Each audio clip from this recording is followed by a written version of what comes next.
Good morning, classmate. Good morning, sir. I'm Daphne Luib.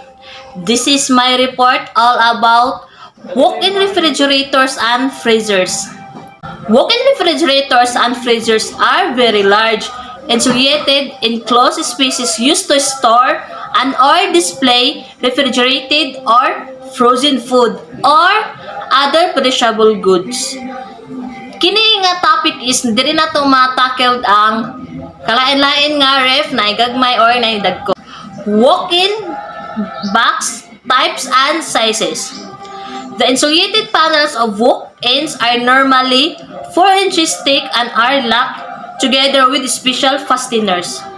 Kini nga figure 11-1, ang kini nga sa left side is mao ni ang lock nga foam. There sa right side is mao ni ang lock nga wood. Most panels use polyurethane foam that has an insulation value of about R33 equivalent to 10 inches of fiberglass insulation. Ang polyurethane foam is the insulating material which is most widely used throughout the world of refrigerators and freezers. Unlike sa fiberglass, close iyang cells, polyurethane does not absorb moisture and therefore maintains its insulating qualities for the life of the walk-in. Figure 11-2.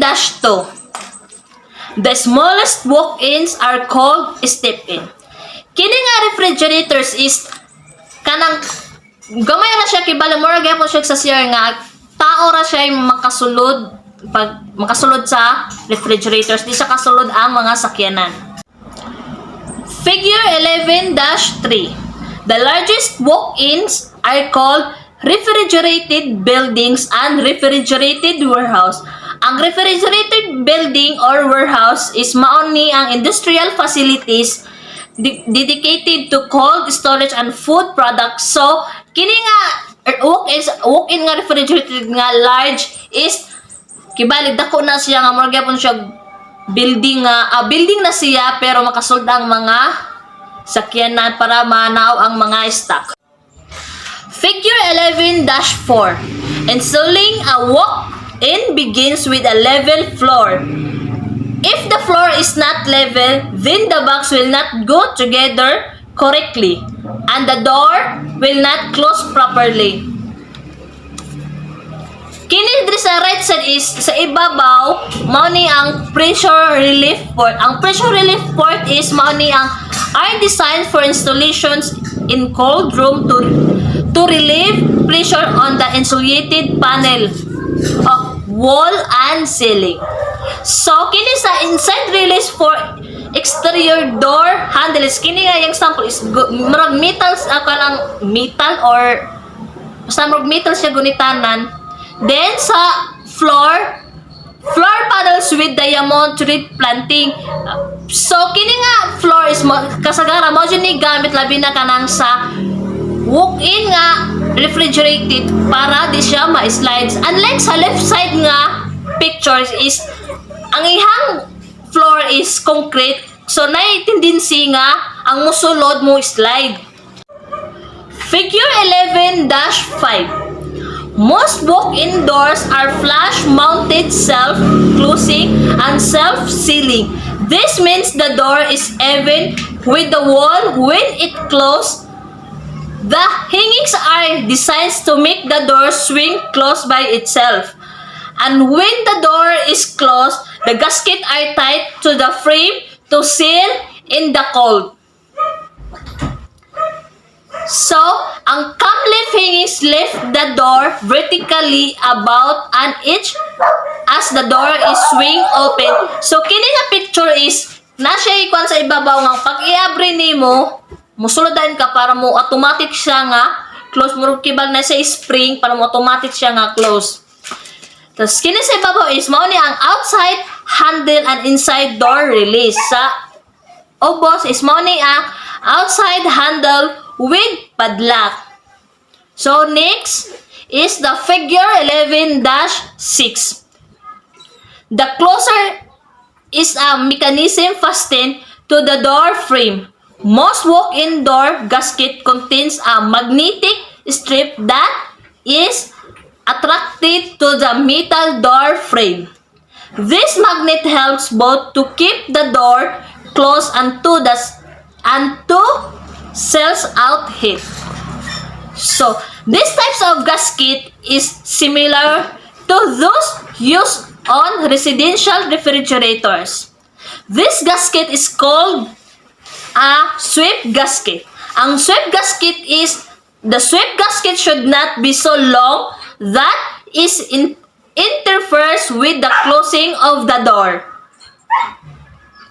Skinny sa left side is mounting ang cap left hingings is marang nakasarado. Sa open is marang naka-open. Sa cap left hanging is mo lang open. Sa ubos, magyapon. Sa baba mo na ang door closer. Then, next, the figure 11-7. Side view of freezer door frame. A thermometer with a bulb is a thermometer well. The well is a 6-inch piece made of 1-inch copper or PVC. Polyvinyl chloride pipe with a cup of the bottom. Mauni ang walk-in panel sa ibabaw. Tapos sa thermometer display, door closer, door exterior. Sa ubos is morning, doors hold heater. Sa right side is morning pressure relief port. Na-discuss na ako nagay na kung unsay purpose niya. Ang elite box, that thermometer well, frame heater, door interior, door gasket, and sweep gasket na takal na po na to gaina, and air space. Figure 11-8. Problem. Floor or frame not level. So, ang solution is shimmer. Symptoms, uneven space above door. Seconds, last does not meet strike, door or sweep drags. So, ang kibali, diriya sa right side is, sa ibabaw nga open ang iyahang space kaysa sa ubos ang iyahang door is ning kibali nagasgas na sa floor. Kibali ang iyahang pag-plaster sa door or kanang pagkuan sa bolt is wa na guot, mao nang naluwag, mao na wa na siya na plaster, na drag na niya ang floor. Figure 11-9. Side view of frames out of plan. This left side is door top sticks out. Sa right, loosens lock and push to plumb. Sa Drespikas, door bottom stick out and loosens lock and push to the plumb. Same lang siya nga problem, pero sa left side is dito siya nga naka-problem sa ibabaw. Sa right side is naka-problem sa ubos. Then sometimes the frame is a level and plumb as possible, yet one corner of the door may be silent sticking out from the frame. So next figure 11-10. Frame is a level and plumb as possible, but top edge of door stick out. Shimming out of the bottom left hanging well, push in the top right hand corner of the door. Next, walk-in box and applications. Ang walk-in box and application is when matching the refrigeration equipment to the walk-in box. It is important to know the walk-ins applications. In other words, is the walk-ins to be used as a freezers or a refrigerators? Is it considered a storage walk-in that only needs to store previously refrigerated product, or is it a production's walk-in that will be subjected to heavy loads and maybe even required to pull down warm product? Matching system components of proper operation. So, figure 11-11 is mo ni ang walk-in box equipment sizing.